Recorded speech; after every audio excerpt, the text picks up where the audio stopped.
focus. You bring the attention with the intention, and you have the archetype to move on your behalf. You identify with them. You can think of it in terms of planting a seed, in the same way that a seed is planted in the earth, and the sun goes away, the moon comes out, the stars shine down on it, the earth moves and shakes in the way that it does all the time, very subtly. It's waking that seed up. It's very gently moving and vibrating. It wakes the seed up, and it activates the program in the seed, and then begins to, in that context, in that matrix of movement, as the earth continues to move, that's how the seed gets the energy to unfold what is within itself, according to the pattern. Same thing as it pops up. The next thing you know, a week or two later, you got a little plant with leaves and sometimes flowers, and after that, sometimes fruit. But you don't know how this happened. It's the same thing when you're planting in your consciousness, planting in your mind, planting in your subconscious. You bring the archetype. It's a true and a pure archetype, and you engage with this archetype at a deep level of alertness or intention with attention. And then it begins the unconscious will take over the action. So here, let me do that. You go do something else. Okay? It likes to control things. It wants to control your breathing. It wants to control your heartbeat. It wants to control the transfer of oxygen in your blood from the lungs into the blood, and from the blood into the different cells. It wants to get water to it has all these different roles, all these different projects going on simultaneously. If it were a person trying to do all this out of a cubicle in the corner of the 17th floor of a skyscraper in New York, he would never have time to take a lunch break.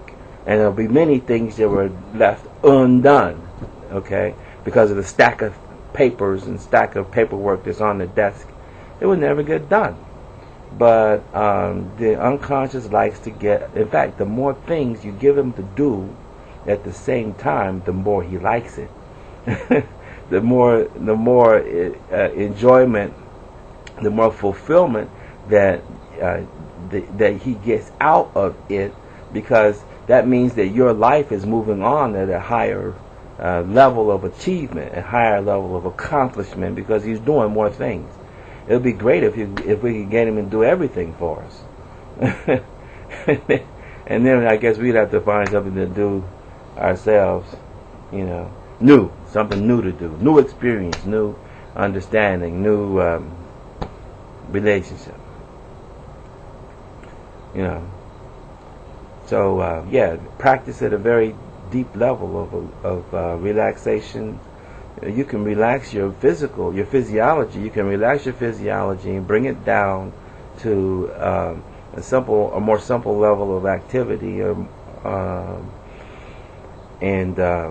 This, with your attention, your intention, when you combine the intention and attention going in inwardly, you can begin to rehearse your new project, or your new habit, or your new role or function. All of these things. That's how the thing works. Yeah. Doors and windows, they work the same. The only thing is that you can do as much through a window many times. You can do a lot. In fact, if you look at the modern door has windows built into it, because the door is there not merely for the window is there not merely for you to see out, but the window is really also there for you when you're on the outside to be able to see in. Right. Not just you, but sometimes people will want to know, is this an empty house? The lights are on, but is somebody home? Right. Right. So nowadays we have windows in our doors, so that we can walk up to the door and we can know who's outside without opening the door. Right. even though there are many locations where you don't want to try that. Right. Right. Yes, sir. So yeah, that's how you do. Just relax down and rehearse your new behavior, and then support it at the conscious level.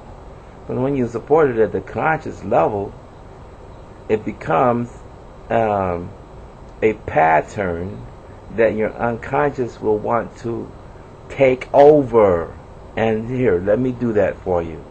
I don't know if you've ever been walking down the street with the gal of your dreams, and you're walking in toward a wonderful department store, a Neiman Marcus, and you got to get there before they go out of business. They're all going out of business eventually, but you know, a Neiman Marcus, a Kmart, or a Zayre's, Shillito's, different, all these different places, you know. But as you approach the door, and she reaches her hand out to grab the door, she's perfectly capable of grabbing the door herself. But you reach out and you prevent her. You go before her, right, to remove the function, to remove the weight, to remove the responsibility to open it on her behalf. That is how, and then there's a reciprocal. There is a reciprocal process where what we just described is the masculine, the male, reaching out to take over on behalf of the female. That's the conscious doing this. It's taking over for the unconscious. You are creating the pattern. You're ushering her in. You're making the way for her. John the Baptist and the Lamb. But then the reverse of that is that the female, once it's been impregnated with the concept, all right, from the inception of the concept, it begins to be the female project to bring that concept into its full manifestation.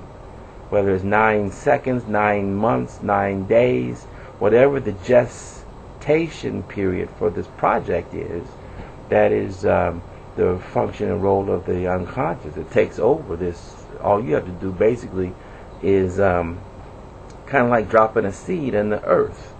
Did we talk about this? I think we covered this. You drop it in, you cover it over, and then that unconscious, the deep earth process, the female process, Mother Earth takes over and brings this new. Well, it's not really new because the seed contains in it the completed project. The oak tree, the apple tree, any of the huge trees are all contained in a tiny seed. right, Just as the oak tree bears the seed in it as well, on it as well.